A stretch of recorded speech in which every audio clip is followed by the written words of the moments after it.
This has nothing to do with what I want to talk about. I just thought it'd be good for the thumbnail, so if you want to click away now, feel free. I just wanted to talk to you about how bloody weird my job is. This job is so weird. And this puppy is massive. I'm putting a new album out in 4 weeks' time, and I've just been thinking about this maybe a little bit too much lately. The idea that as a musician, songwriter, producer, part of my job is to create new music from scratch, and the rest of my job is sharing that music and trying to persuade people that they need to pay for it, in a world where they could listen to it for free.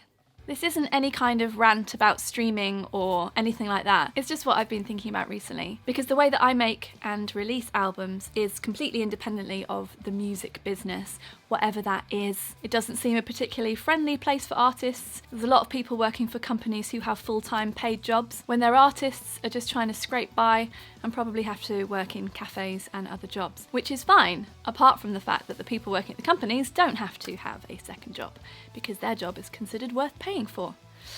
Anyway, I choose to release music independently because, shock horror, I would like to get paid for my work, and I would like people's contributions towards it to actually go to me, not to a never-ending stream of middle persons. And what that means is somehow finding a way each time I release something to front the money for vinyl manufacture, CD manufacture, t-shirt manufacture, manufacture of any of the merch items listed in my shop. I have to pay for any of the things that I can't do, so in this case the illustrated artwork. Everything else I do myself. I've got very good over the years at using Photoshop to lay out books, to create badges, to make my zines, to mock up all the products for the shop. You coming up as well, babe? Come on, Albs. Come on, Albie. Up, up, up, up. Come on, up, up, up, up. I usually self-shoot my videos with assistance from my husband Tim, but for 2 of the Obey Robots videos I've hired a cinematographer because it just wasn't possible to create what we wanted to create with me holding the camera or with everything being static shots. This shit adds up. Do tell me in the comments if you'd be interested in a video breaking down the costs of making an album independently in 2023. It's eye-watering and it only makes me want to work harder to do everything I can to make sure that people who might be interested in listening to this music, I just want to make sure those people hear about it. And as I release music on my own label, that's my responsibility. It's bonkers to me that I can speak directly to you like this. The internet is just such a wonderful, powerful tool for sharing stuff. And I know that's really stating the obvious, but when I was a teenager, crossing my fingers hoping to be in a band one day, I could never have dreamed of any of this. Back then, it looked to me as though if you made it as a musician, you really made it. It was a big house, it was a fancy car, it was, you know, music video shoots on yachts or on beaches somewhere. You got to travel the world and play to huge venues full of people. Obviously it wasn't like that for everyone, but that was definitely the perception I had growing up. And so to find myself in this very different kind of situation that's actually a lot more meaningful to me is pretty wonderful, and I'm so grateful for everything that I have and for every single person who's contributed to me being able to do this job, this making my own music and sharing it with the internet thing full time for almost exactly 4 years. That's amazing. And so this is a very good moment to mention the fact that this video, all my videos, all my albums, everything that I produce is sponsored by the Correspondent Club.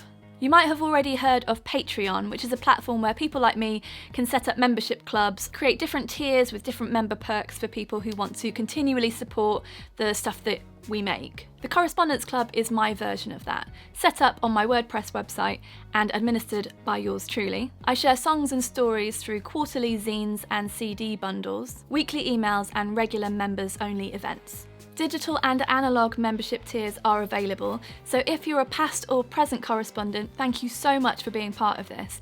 And if you're not, visit penfriend.rocks/join to pick your tier.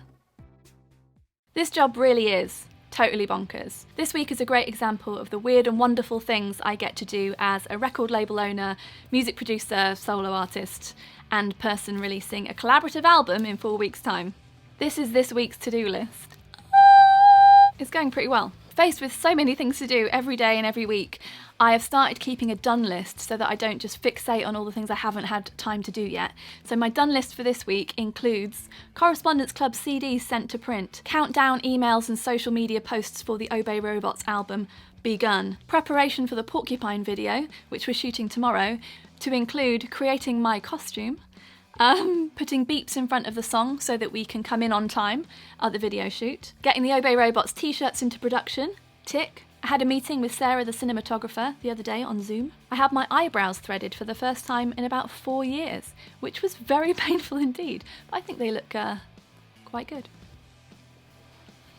I posted a test pressing of the Obey Robots album to Miles Hunt, who is the reason that Rat and I started the project in the first place, because he put us in touch. Oh, and I kept a couple of dogs alive and did some yoga. The other thing I'm doing today is getting in front of the camera, like I am right now, to shoot ads for Facebook, which I don't find to be at all gross, because as I learned during my last album campaign in 2021, doing Facebook video ads was one of the very best ways of getting new people and people who already know me to hear about the new album I've got coming out, and try to do that friendly persuading of them that maybe it would be a really great idea if they visited my shop at shop.penfriend.rocks, browsed the wonderful array of limited edition music and merch that's only available there, and perhaps buy it. It's just a way of speaking directly to people who might like the thing that I've made. Because when I'm this close to releasing a new album, I spend a lot of time thinking, am I doing enough? I know I can only control the things that I can control. So have I contacted my mailing list subscribers regularly enough and clearly enough to let them know what's happening, how to get stuff, what's on offer, and all that? Have I done my best to tell the story behind the album?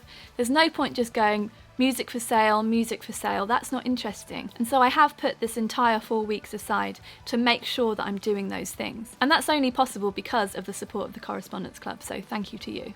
Our album 1 in 1,000 is out on the 24th of February 2023, and you can pre-order your copy direct from my shop now. As a huge thank you for supporting this album, you'll get to hear our music first, with 4 songs sent to your email immediately and another one sent just before the release date. If you'd like to see and hear a little bit more before you take the plunge, visit my YouTube channel to watch all of the music videos we've shared so far. Thanks for watching and have a great day.